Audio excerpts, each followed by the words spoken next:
Aleluia. Glória a Deus. Você está alegre de estar aqui essa manhã? Pode virar mais para o pessoal. Eu estou muito feliz. Eu acredito que estamos começando algo glorioso. Amém, irmão? Você crê comigo? Que vai ser um tempo glorioso do Senhor. Eu sei que estamos ainda num período de transição, estamos entendendo essa pandemia, tem um monte de coisa rolando ao mesmo tempo, mas o importante é começarmos a darmos os passos. Amém, irmãos? Amém? A palavra de Deus mostra aqui na igreja de Atos, quando eles seguiram os passos de doutrina dos apóstolos, comunhão, partir do pão e nas orações, o Senhor ia enchendo, amém, irmãos? O Senhor ia acrescentando dia a dia os que iam ser. O importante é estarmos cientes de que estamos seguindo o Senhor, fazendo o que é a sua vontade. Você trouxe a sua Bíblia? Glória a Deus. Nós vamos começar uma série, nós vamos estudar por todo esse mês, domingo pela manhã. Como eu disse, é um culto, como temos dito e falado, é um culto exatamente de ensino. De manhã a gente vai ensinar, amém, irmãos? Nós temos a Quinta Viva para ser um culto mais afogueado, culto de celebração domingo à noite, mas domingo de manhã a gente vai estudar, amém? Você faz bem se você trouxer material para anotar, para fazer anotações, porque aqui vai ser preceito sobre preceito, regra sobre regra mesmo, amém? Então, nós vamos estudar o que irmão Reagan denominou de ABCs da fé. No meado do século passado, irmão Reagan, ensinando fé, ele percebeu que muitas vezes ele chegava nas igrejas, já no ministério itinerante, ele chegava nas igrejas e as pessoas não tinham a menor noção do que era fé. Então o Senhor deu para ele uma regrinha básica do que ele denominou de ABCs da fé, para que as pessoas tivessem uma base do que é a fé, de como ela funciona. E esse ABC da fé é o que é a fé, como ela vem e como liberá-la. Amém, irmãos? Então nós vamos passar esse mês aprendendo exatamente isso. O que é a fé, como ela vem e como vamos liberá-la. Como vamos fazer a fé funcionar na nossa vida. Amém, irmãos? Eu quero começar com você. Eu queria que você abrisse a sua Bíblia, por favor, em Hebreus, no capítulo 10. E eu quero indicar para você... Nós vamos fazer, já que o mês todo vamos estudar sobre fé, esse maravilhosíssimo livro. Eu não sei contar quantas vezes eu li esse livro, de verdade. O livro do irmão Reagan que mais impactou a minha vida foi o livro Seguindo o Plano de Deus, porque foi o primeiro que eu li, e foi por causa desse livro, Seguindo o Plano de Deus, que eu me tornei ministro, que eu estou aqui hoje. Foi por causa disso, porque lendo aquele livro eu entendi que tinha uma chamada do Senhor para o ministério. Mas, esse livro aqui, Novos Limiares da Fé, irmãos, sem brincadeira, eu já li para mais de 20 vezes esse livro aqui. Ele é fantástico, é um livro essencial para todo cristão. Você precisa desse livro aqui. Ele está à venda na livraria e nós vamos mantê-lo o mês todo com 20% de desconto, porque eu faço questão que todo membro dessa igreja leia esse livro. Amém, irmãos? É maravilhoso. Ele tem também o curso de estudos da fé bíblica, que é exatamente esse livro, só que maior, com um pouco mais de exemplo. Mas esse aqui, pequenininho, gente, é um livrinho fino. Ele é montado em formato de apostila. É muito legal, muito didático. Pelo menos a edição anterior que eu tinha, da capa azul, era assim. Eu espero que essa nova capa tenha vindo do mesmo jeito. Mas é exatamente isso. 26 lições sobre fé, é exatamente isso. Gente, pelo amor de Deus. Novos Limiares da Fé. Amém? Eu posso dizer que esse livro aqui, ele contém toda a visão do irmão Reagan sobre fé. Todos os outros livros que têm fé no título do irmão Reagan são resumidos em algum capítulo desse livro aqui. Então, vale muito a pena você adquiri-lo. Amém? Hebreus capítulo 10. Vamos ler a partir do versículo 35, que diz assim: não abandoneis, portanto, a vossa confiança. Ela tem grande galardão. Com efeito, tendes necessidade de perseverança. Todos acharam, né? Se não acharam, Filipão está colocando para a gente ali, ó, que coisa maravilhosa, essa igreja é moderna. Com efeito, tens necessidade de perseverança, para que, havendo feito a vontade de Deus, diga, vontade de Deus, aleluia, alcanceis a promessa. Porque ainda dentro de pouco tempo, aquele que vem virá e não tardará. Todavia, de qualquer forma, o meu justo viverá pela fé.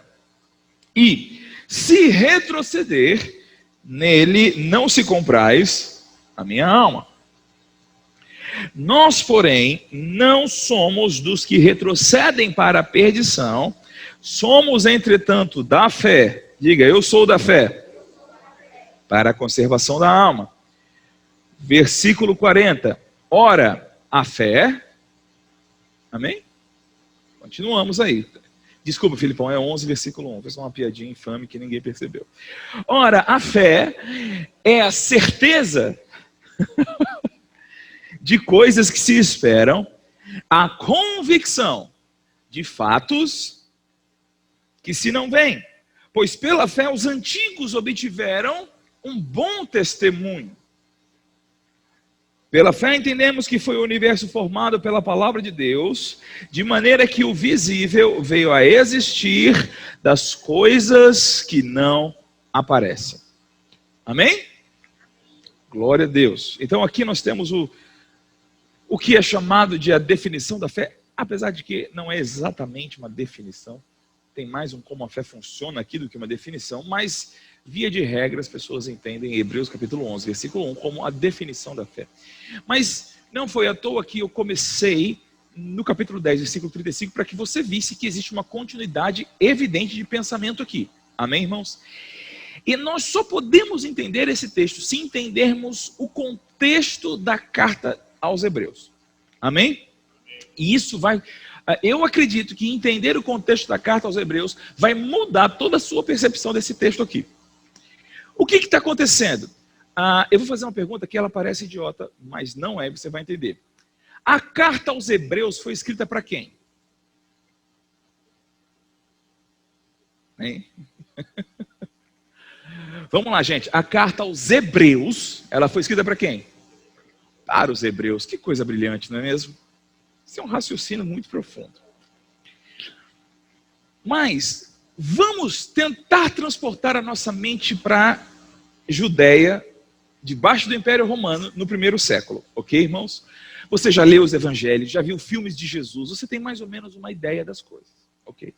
Você sabe que existe algumas seitas, e a palavra seitas aqui não deve dar para você a ideia de corrupção de cristianismo, que é mais ou menos a ideia que nós temos hoje, mas divisões dentro do judaísmo. Você tem os fariseus, você tem os saduceus, né? Você tem os zelotes, que eram mais ou menos terroristas. E por que isso é interessante? Porque cada uma dessas seitas, ou cada uma dessas divisões do judaísmo, tem um tipo de visão de como se deve viver a regra do Velho Testamento, a lei. Amém? Os zelotes achavam que era guerreando com a espada, brigando contra Roma. Os fariseus achavam que devia viver em paz com Roma, mas com uma prática estrita e tremendamente exagerada externa da lei. Já os saduceus achavam que deviam ignorar todo o restante do Velho Testamento, deviam ficar somente com a lei de Moisés, com os 5 primeiros livros da Bíblia. E por aí vai. Já os saduceus tinham um negócio mais próximo com Roma, até porque eles eram mais ricos, enfim, o judaísmo era todo multifacetado. Mas, via de regra, o judeu vive de acordo com a norma da Torá, da lei de Moisés. E o que acontece? A lei de Moisés, ela está estruturada em 3 aspectos: a lei moral, a lei cerimonial e a lei civil. Beleza, pessoal? A lei civil fala da convivência, fala de cuidados, fala de uma série de coisas. A lei cerimonial fala dos tipos de sacrifício, como era o culto, como é que era para se reunir, o que o sacerdote devia ou não devia fazer. E a lei moral nada mais é do que o caráter de Deus. Beleza, pessoal? Quando nós olhamos, por exemplo, para os 10 mandamentos, eu não estou na lei, beleza. O que dos 10 mandamentos você pode não praticar? A gente pode não amar o Senhor, nosso Deus. A gente pode não amar o nosso próximo. A gente pode invejar, pode adulterar, pode ter alguma coisa dessa. Não, nada disso. Você está comigo? Não tem nada na lei moral que não deva ser praticado na graça. Amém, irmãos? Isso já para... Eu sei que o assunto é fé, mas é sempre bom colocar um antivírus nessa coisa, porque está uma bagunça na internet esse negócio de graça e lei. É bom a gente ir para o fundamento real da palavra de Deus. Amém, irmãos? Mas, o que aconteceu? Se você ler com atenção o Velho Testamento, você vai ver que a lei civil, no que tange aspectos de convivência, ela nem podia ser praticada posteriormente. Porque a lei civil falava de uma realidade de vida que tinha muito a ver com o deserto. Amém? Passa o tempo, outras leis serão necessárias e elas são realmente abolidas em Cristo Jesus. Mas a lei cerimonial, você vai ver que Deus não fazia questão de tanta coisa da lei cerimonial, não.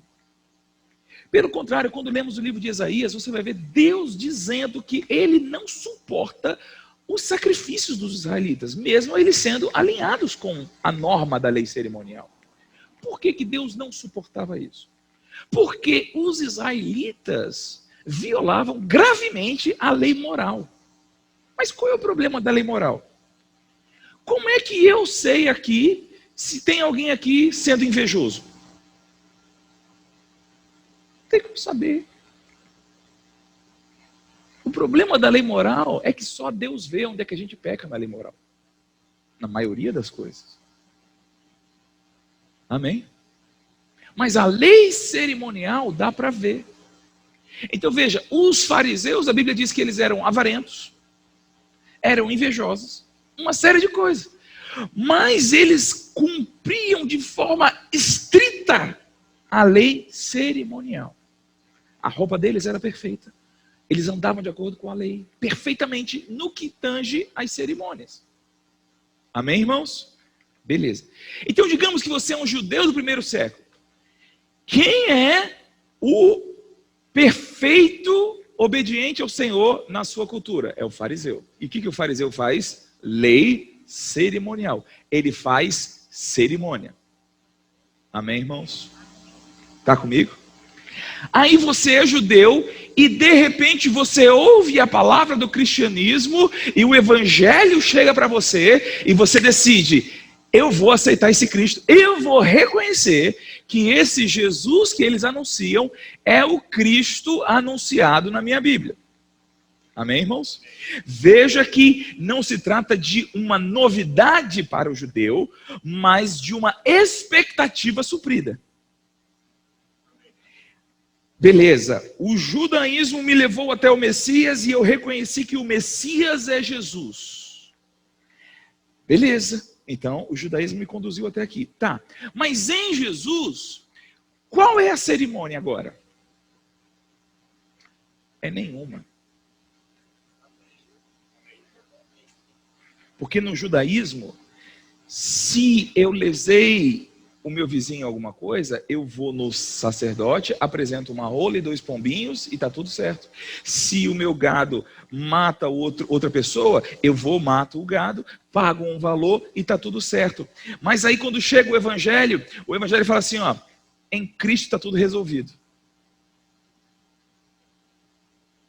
Aí no evangelho, se eu quero levar uma oferta para adorar o Senhor, tá, você vai pegar um vinho, você vai derramar o vinho assim, e você vai pegar uma oferta, você vai assar ela, e você vai movê-la ao Senhor, e depois você entrega para o sacerdote.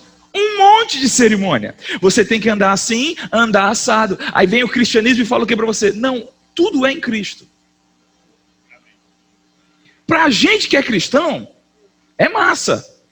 Mas você está acostumado a vida inteira a fazer aquele monte de regulações. Você está comigo?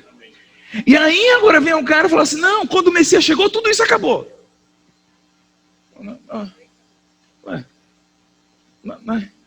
Mas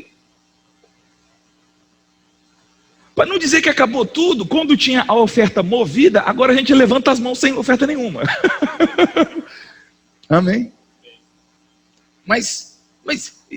E a libação, o que é? Não, Jesus é a libação. Jesus foi derramado. Tá, mas e o cordeiro pascal? Jesus é o cordeiro pascal. Tá, mas e o bode emissário? Não, Jesus não foi morto fora do arraial, é Jesus também. Tá, mas e o bode expiatório? Não, Jesus é a nossa expiação também. Tá, mas e o novilho pelos pecados do sacerdote? Jesus é o novilho e o sacerdote.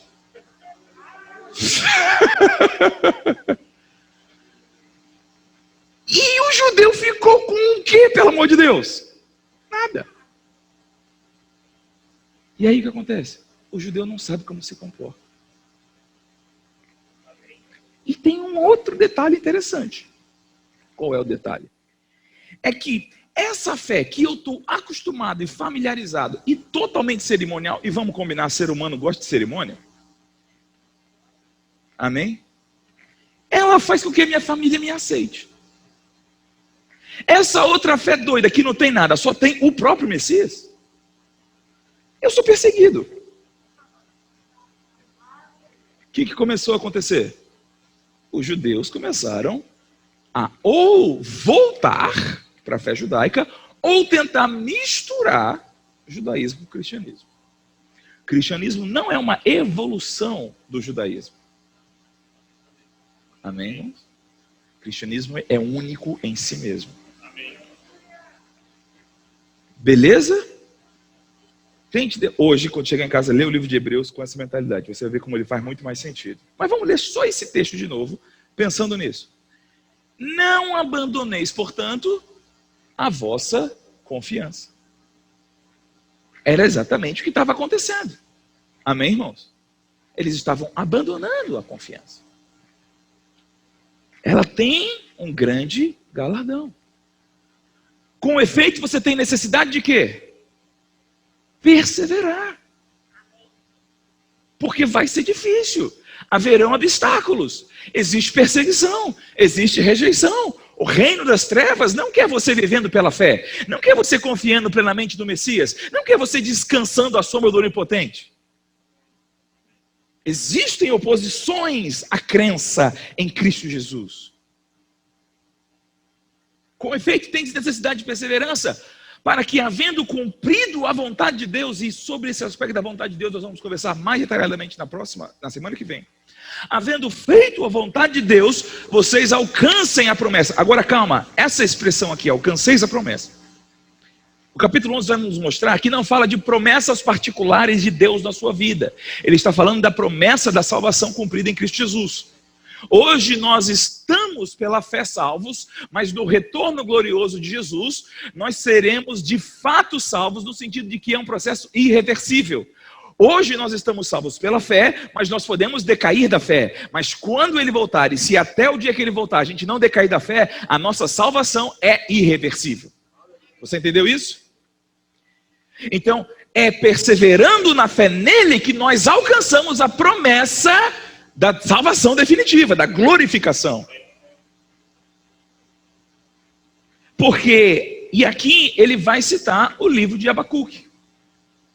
Esse texto aqui do versículo 37, ele é totalmente de Abacuque. Amém, irmãos? E o que acontece em Abacuque para você entender isso aqui? Abacuque está no meio do povo de Israel, ele é um profeta, e se você ler os profetas, você vê que todos eles falam a mesma coisa. Todos os profetas estão indignados com quanto o povo de Israel abandonou o seu Deus. Amém, irmãos? Eu estou passando muita mão aqui porque eu fiz uma estripolia essa semana. Eu fui passar um café diferente, de um jeito novo, e eu achei que um jeito bom de fazer era passar água quente pela minha barriga. E aí eu estou com um curativo aqui que está soltando, então... Meu pediatra açoeiro me medicou ontem, tá tudo bem. É melhor pediatra do que veterinário, né, Edu?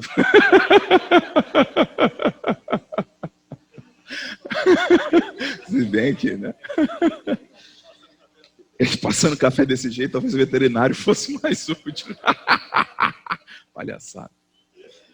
Ai, meu Deus do céu. Mas, Abacuque está indignado, como Isaías estava, como Jeremias estava, como todos os outros profetas estavam, com a apostasia do povo. E E ele faz uma oração muito brava diante de Deus. Ele fala: Senhor, você não está vendo não? Você não está vendo essa bagunça? Até quando vai ser isso, Senhor? E ele não só faz uma oração brava, como ele termina a oração e fala assim: eu vou subir na torre de vigia para ver que resposta o Senhor vai me dar da minha oração. E aí o Senhor vem com essa resposta aqui. O famoso texto sobre escreve a visão para que possa ler até quem passa correndo, foi a resposta de Deus a Abacuque. E a resposta de Deus a Abacuque começa com isso aqui. E é interessante porque essa resposta é muito gloriosa e fala sobre o tempo do fim, da vinda gloriosa do Senhor Jesus. E então Abacuque entende o que Deus está fazendo. Ele diz: quer saber? A partir de agora, como eu tenho a palavra, se a figueira não florescer, se não houver fruto na videira, se o produto da oliveira minta, se não há animais nos campos, ainda assim eu me alegrarei no Senhor. Oh, aleluia. Mas 4 vezes o Novo Testamento, 3 vezes o Novo Testamento, os autores do Novo Testamento lançam mão do que Abacuque recebeu do Senhor. Em Romanos capítulo 1, versículo 17, em Gálatas capítulo 3, versículo 13, se eu não me engano, e aqui em Hebreus capítulo 10 e versículo 37. Porque ainda dentro de pouco tempo aquele que vem virá. Do que Deus estava falando para Abacuque aqui? Estava falando da vinda do Messias. Amém, irmãos? E talvez por ler Abacuque, que foi escrito antes do Novo Testamento, a gente pensa que ele está falando da primeira vinda. Mas quando a gente vê, depois que Jesus veio, o escritor de Hebreus escrevendo a mesma coisa, nós entendemos que Deus estava falando dos eventos da segunda vinda, da glorificação, da salvação definitiva. Já que ele está dizendo aqui que nós devemos aguardar a promessa. Amém, irmãos? Porque ainda dentro de pouco tempo aquele que vem virá e não tardará. O texto de Abacuque diz: se tardar, o espera, porque certamente virá. Aqui ele dá de uma forma resumida. Mas ele diz uma frase interessante: todavia o meu justo viverá como? Pela fé. Isso aqui, você tem que entender isso aqui. Ele está dizendo que o Senhor Jesus vai voltar. E não vai tardar. Amém, irmãos? Pô, não vai tardar, tem 2000 anos isso aí. Irmão, Deus inventou o tempo, 2000 anos para ele é um sopro. Segundo a regra dos Salmos, esqueci o Salmo, mas Pedro também fala sobre isso, acho que é 89. Segundo a regra da Bíblia sobre tempo e Deus, 1000 anos para ele é um dia, é uma besteirinha. Às vezes eu vejo os crentes falando assim: eles têm que dizer que Jesus está voltando, desde que eu era pequeno eu escuto isso. Quantos você tem? Eu tenho uns 45. Para Deus passou 30 segundos aí na tua vida.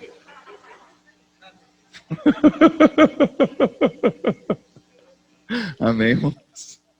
Seu tempo de vida não é referência nenhuma para dizer que ele não está voltando. Amém?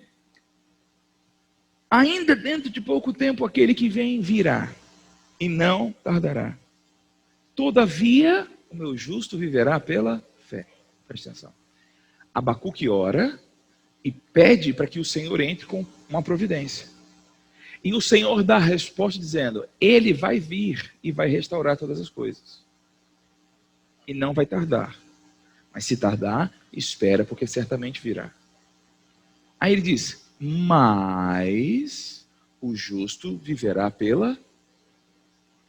Presta atenção nisso. Abacuque pede: Senhor, eu quero uma total restauração. Aí Abacuque diz: ele vai vir restaurar todas as coisas. Amém? Mas, enquanto isso, você faz o quê?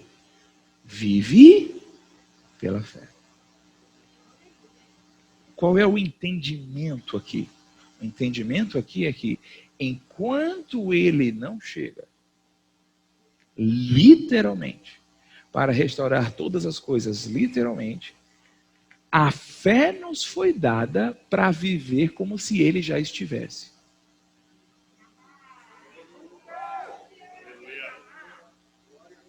Você entendeu isso? Ó, Abacuque, não se abala com os perversos, porque dentro de pouco tempo aquele que vem virá. Todavia o meu justo, oh, aleluia, ele vive já pela fé. Segura Hebreus aí, volta comigo, por favor, para o capítulo 4.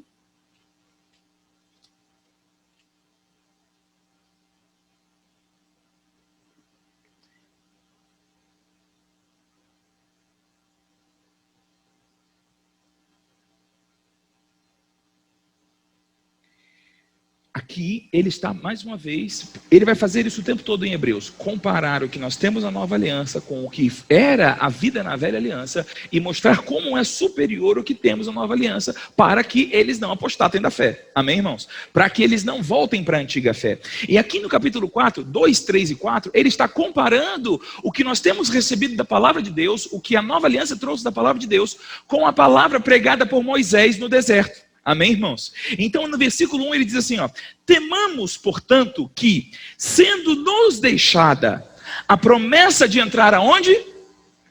Descanso. A palavra descanso aí, traduzida por descanso na sua Bíblia, no grego, é a palavra Shabat, que é o sábado. Amém, irmãos? O descanso do Senhor. Então ele diz, olha, nós devemos ter temor a respeito da palavra que recebemos. Meu Deus, isso aqui me acompanha por favor, irmão. Sendo nos deixada a promessa de entrarmos no descanso, entrarmos no sábado, no descanso definitivo de Deus. Suceda parecer que algum de vós tenha falhado. Algum de vós, os hebreus, que estavam querendo abandonar a palavra da nova aliança e voltar para a velha. Porque também a nós foram anunciadas a boa nova, como se deu com eles. Mas a palavra que eles ouviram não lhes aproveitou, visto não ter sido acompanhada pela fé naquele que a ouviram. Aqueles que ouviram. Eles ouviram as promessas de Moisés, eles ouviram a lei, mas eles morreram no deserto. Por quê? Ouviram e não creram na palavra, por isso caíram no deserto. E ele nos dá um alerta de que temos nós ouvido uma boa nova. Se a gente não der ouvidos e crer, pode acontecer a mesma coisa conosco. Mas aí o versículo 3 diz o quê? Nós, porém, os que cremos, aonde é que a gente está?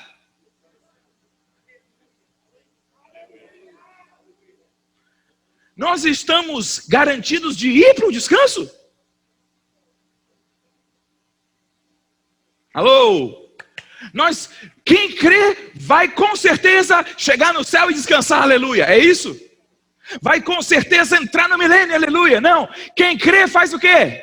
Já está, oh aleluia. Já entrou. Quem crê não está esperando ele chegar. Quem crê já está com ele. Oh, aleluia. Capítulo 5, versículo 1. Aliás, perdão, capítulo 6.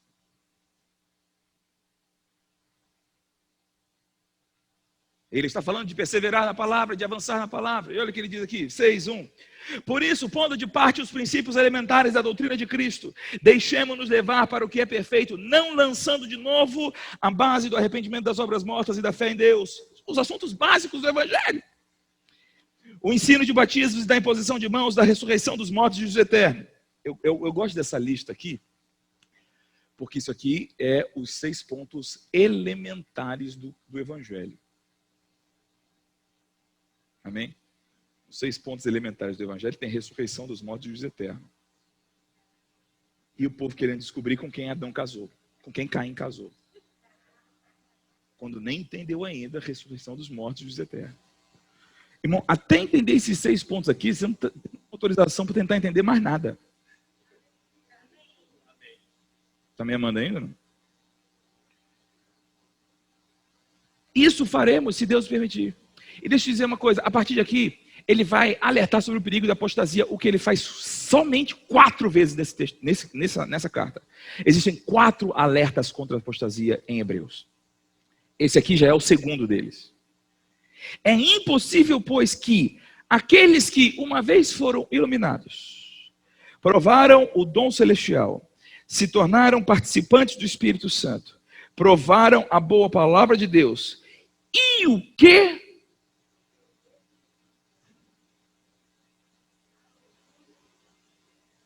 Alô? Segura aqui, olha para cá. O que quer dizer ser iluminado? É receber a luz do Espírito Santo para o novo nascimento. Amém, irmãos? Nós estávamos nas trevas e ele iluminou dentro de nós. Amém? E então nós respondemos nascendo de novo. Isso é ser iluminado. O que é a próxima coisa aí da lista? Provar o dom celestial. O que é o dom celestial? Existe um debate aqui. Uns dizem a vida eterna, outros dizem a presença do Espírito Santo, mas é a mesma coisa. Concorda comigo? A gente, quando recebe a vida eterna, recebe isso através da obra do Espírito Santo. O fato é, seja a vida eterna, seja o Espírito Santo, é muito bom ter o dom, ter isso aí. Amém, irmãos? Eu não acho que seja o Espírito Santo, porque ele vai falar em seguida sobre o Espírito Santo. E se tornaram, o que, gente? Participantes do Espírito Santo. Então, segura ele para cá. Quem foi iluminado aqui e creu em Jesus? Beleza. Quem recebeu a vida eterna aqui? Quem está tendo participação com o Espírito Santo aqui? Qual é a próxima coisa? Provaram o quê? Quem está recebendo a boa palavra de Deus? Eu não estou falando aqui da qualidade da pregação de hoje, mas recebendo a palavra de Deus na sua vida. Os que receberam essas 4 coisas, receberam também a 5ª coisa. Qual é a 5ª coisa?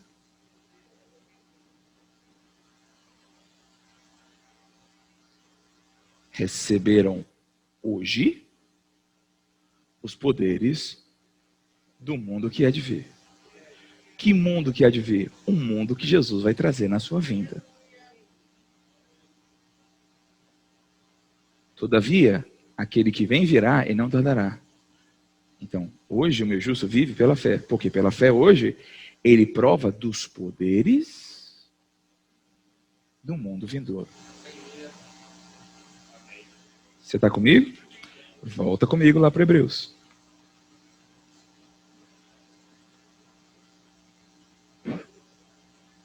Hebreus 10. A gente estava em Hebreus, né? Volta comigo para Hebreus 10.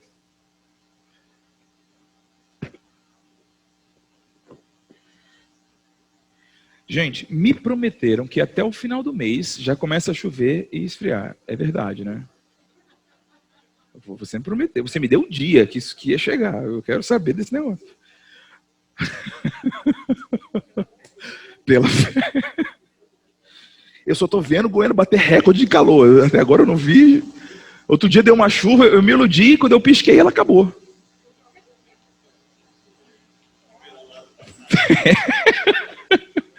Virou. Misericórdia. 37. Porque ainda dentro de pouco tempo, você está entendendo isso? Ainda dentro de pouco tempo, aquele que vem virá e não tardará, todavia, o meu justo viverá pela fé.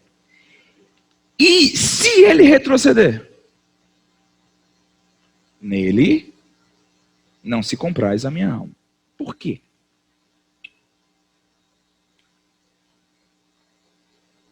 Aqui está o ponto, que na verdade esse ponto aqui ele vai responder no versículo 6 do capítulo 11. Mas antes de ir lá, eu quero conversar com você algumas coisas também. Então, veja, Deus, ele criou o mundo, criou o universo, ele tinha um plano, e veio o pecado e estancou momentaneamente o plano de Deus. Amém, irmãos? O plano do reino perfeito. Esse é assunto para outra escola dominical. Amém? O pecado desfez isso. Então, o que é a primeira vinda de Jesus? É o plano de restauração de Deus para voltar para a ideia original. Amém? Mas quando a ideia original vai se cumprir de fato?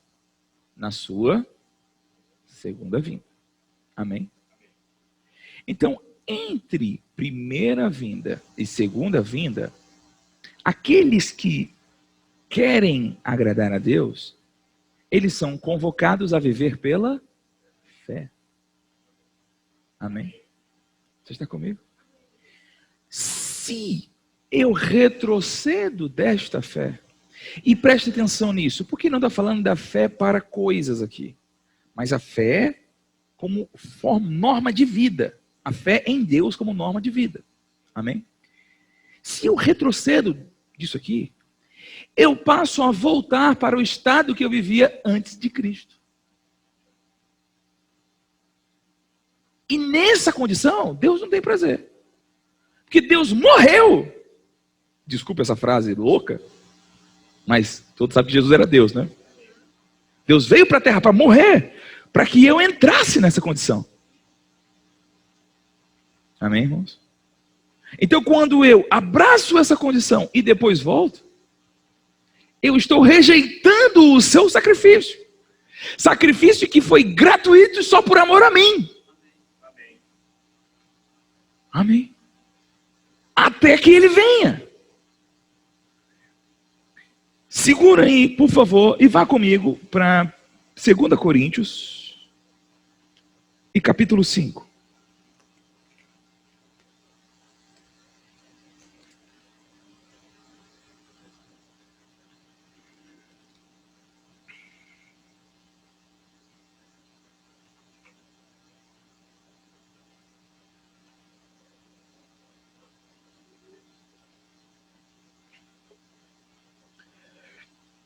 Eu ia dizer que se tiver alguém presente, fazer o sol parar para o tempo diminuir, mas Deus me livre, se esse som ainda para, vai ser pior ainda, né? Deixa o tempo correr, a gente resolve isso nos outros cultos.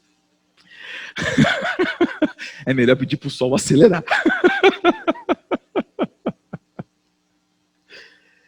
Capítulo 5, versículo 1 de 2 Coríntios. Sabemos que se a nossa casa terrestre desse tabernáculo se desfizer, nós temos da parte de Deus um edifício, casa não feita por mãos, eterna nos céus. Ele não está falando de mansões celestiais, ele está falando do seu corpo. Amém, irmãos? Se esse corpo terrestre se desfizer, nós temos um corpo glorioso em Deus. Amém? E é por isso que neste tabernáculo, nesse corpo, nós ainda gememos, aspirando por sermos revestidos da nossa habitação celestial. Se todavia fomos encontrados vestidos e não nus. Por quê? Só é revestido quem está com roupa. Amém, irmãos? Quem está nu se veste. Se a roupa aqui é o corpo glorioso que ele está falando, estar nu é estar morto. Estar vestido é estar vivo. Se na vinda gloriosa de Jesus nós já estivermos morridos, nós seremos vestidos da habitação celestial. Se na vinda gloriosa de Jesus nós estivermos vivos, nós seremos revestidos da habitação celestial. Amém? Pois na verdade nós que estamos nesse tabernáculo gememos angustiados. Não porque a gente quer morrer, não porque a gente quer ser despido, mas o que a gente quer é ser revestido, para que a parte que é em nós ainda é mortal, seja absorvido pela vida que já está em nosso interior. Ora, foi o próprio Deus quem nos preparou para isso, outorgando-nos o penhor do Espírito. Veja, Deus mudou o nosso interior, botou o Espírito Santo para habitar em nós, mas a gente ainda está num corpo de carne. Amém? A gente já é cidadão celestial, mas com um corpo que não pode entrar no céu ainda. Isso é uma angústia. Amém? Temos, portanto, sempre bom ânimo, sabendo que enquanto nesse corpo, nós estamos o quê, gente? Enquanto no corpo nós estamos ausentes do Senhor. Por quê? Porque a Bíblia vai dizer em 1 Coríntios, capítulo 15, que carne e sangue não podem herdar o reino dos céus. Assim como o que é em nós corruptível não pode chegar no ambiente incorruptível. Amém, irmãos?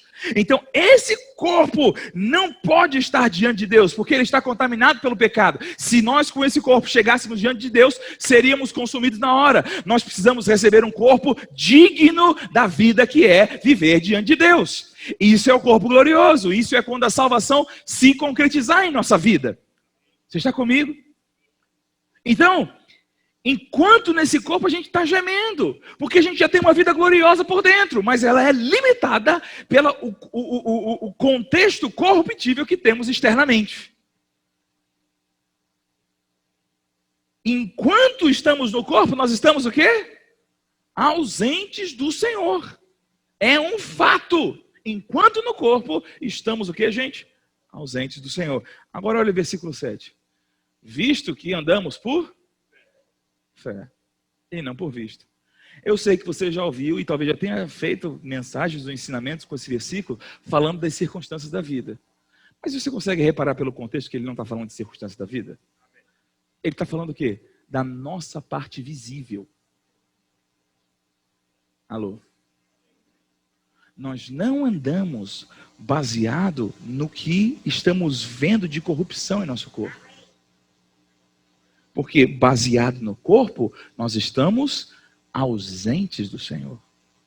E é por isso que a gente não pode andar baseado nessa vivência natural. A gente tem que andar baseado na verdade interior de que estamos unidos a Ele. Aí volta comigo lá para Hebreus agora. E vai comigo para o 11, versículo 6. De fato... Você achou? 11:6. De fato, sem fé é o quê? Impossível agradar a Deus. Por quê? Porque é necessário que aquele que se aproxima de Deus faça isso pela fé. Alô? O que agrada a Deus, gente? Olha para o texto. O que agrada a Deus? O que agrada a Deus? Se aproximar. Chegar nele. Fé não é um alvo em si mesmo. Fé é um caminho. Você está comigo? Porque enquanto no corpo, e é por isso que o justo só pode ver pela fé, porque enquanto no corpo, ele está ausente do Senhor. E se ele retrocede da fé, ele perdeu qualquer chance de se aproximar dele. Você está comigo? Então, sem a fé é impossível agradá-lo. Não é que a fé é o que agrada. Fé é o meio pelo qual eu consigo fazer aquilo que o agrada. Amém? Mas o que ele quer? Ele é divino, glorioso e vive na glória inacessível. Se eu com o corpo corruptível chegasse lá, eu seria destruído no momento. Mas pela fé, oh aleluia, eu vou pular o obstáculo do meu corpo corruptível temporal e vou estar diante dele na glória eterna, oh aleluia. Mas daqui a pouco ele vai vir e eu vou estar de fato. Mas enquanto isso, eu desfruto dele, eu tenho acesso a ele e aos poderes do mundo vindouro pela fé. Hoje, oh, aleluia. Aleluia. Você está comigo, irmãos? Nós, versículo 39, agora do capítulo 10 de novo. Estou tentando terminar o capítulo 10 para a gente explicar o que é fé, gente. Estou tentando. Nós, porém, não somos dos que retrocedem para a perdição. Você entende agora porque se perde quem retrocede da fé? Você entende quão cruel e quão perigoso é a incredulidade? Amém, irmãos? Quão perigoso é a incredulidade? Quão perigoso é deixar a dúvida sobre Deus nascer no seu coração? Porque é para a perdição. No capítulo 6... aquilo que estávamos lendo, a Bíblia diz que as pessoas que provaram aquelas 5 coisas e caíram, é impossível restaurá-las para arrependimento. Por quê? Porque estão crucificando de novo Jesus. Aquele sacrifício foi uma vez por todas, e não vai acontecer de novo. Se uma vez que tomamos posse daquele sacrifício, o abandonamos, ele não vai morrer de novo para que a gente seja salvo de novo. E a única forma que tem a gente desfrutar do sacrifício hoje é pela fé.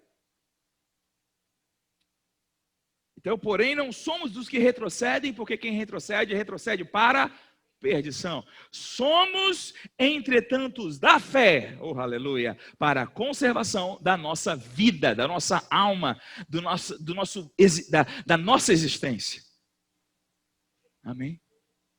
E aí ele vai explicar que a fé não se trata de coisas externas.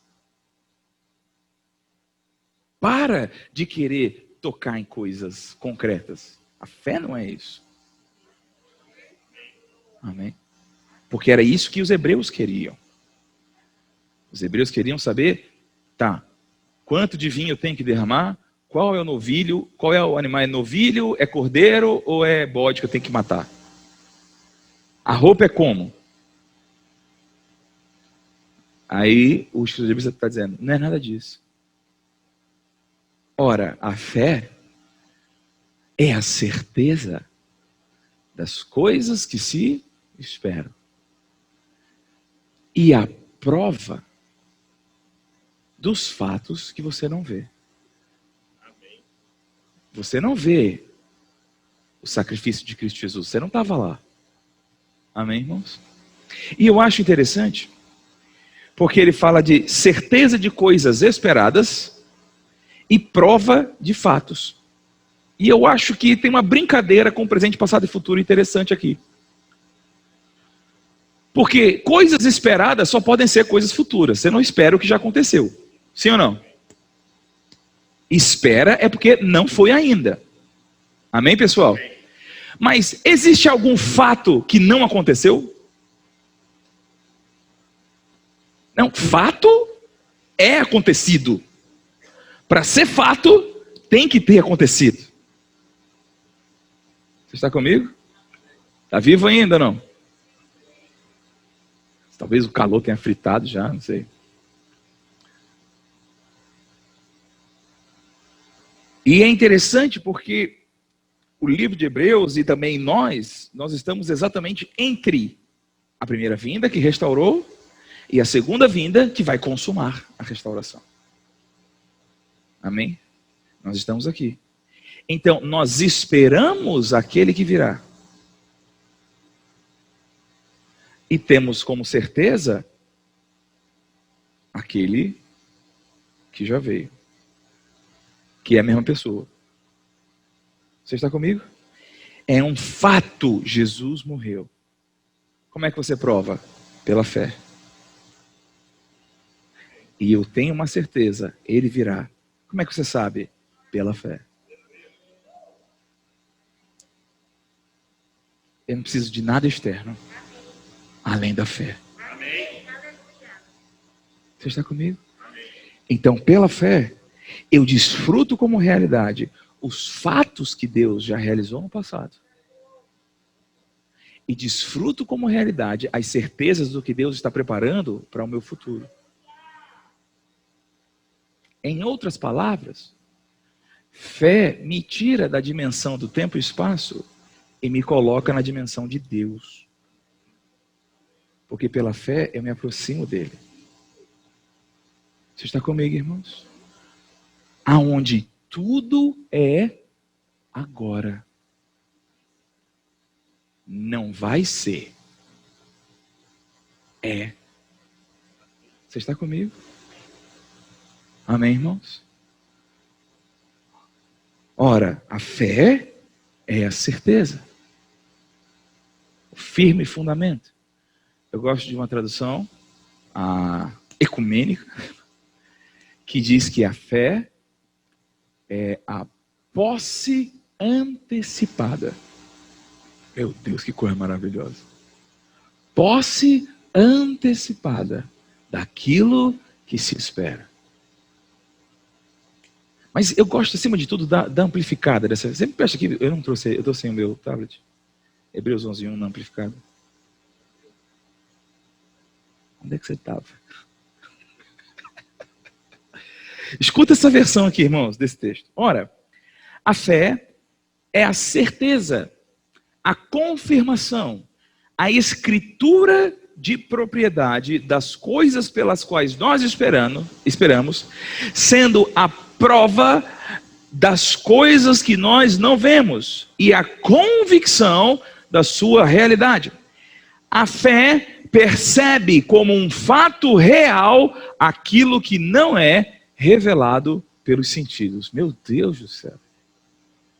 Por quê? Porque os hebreus queriam poder pegar a crença.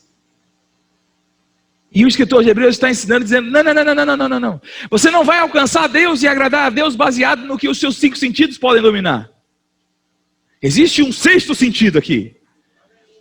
Que não está baseado no nosso corpo caído e corruptível, mas na nossa existência interior restaurada pelo Espírito Santo.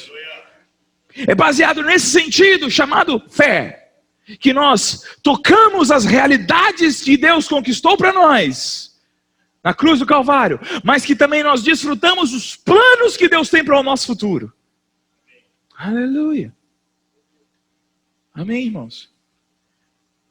Eu vou deixar para a próxima semana a gente olhar mais especificamente para o capítulo 11, versículo 1. Tem mais coisa para a gente discutir aqui. Você está comigo? Mas eu creio que você já recebeu uma coisa boa aqui, sim ou não? Amém, irmãos?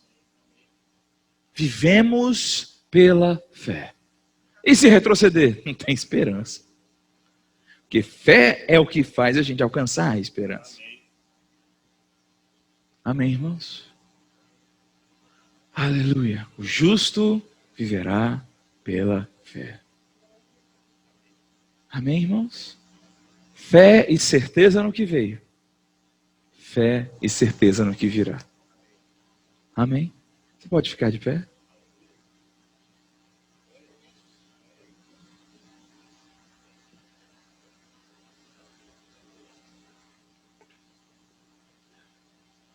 Quantos estão gratos pela vida de fé? Irmãos, é a vida mais emocionante que existe. Viver pela fé é a melhor coisa que existe. É uma vida de aventura, irmão. Desafios, é verdade, mas é a vida mais maravilhosa que tem. Porque é a vida que nos faz viver diante dele. E é a única forma de andar com ele. Ah, por que Deus não deixa comigo ser sem fé? Queridão, ele não vai mudar a regra por nossa causa. Porque se ele escolheu ser assim, essa é a melhor forma. Durante muito tempo eu tentei explicar os desígnios de Deus, até que um dia entendi isso. Se ele é perfeito e decidiu assim, essa é a melhor forma.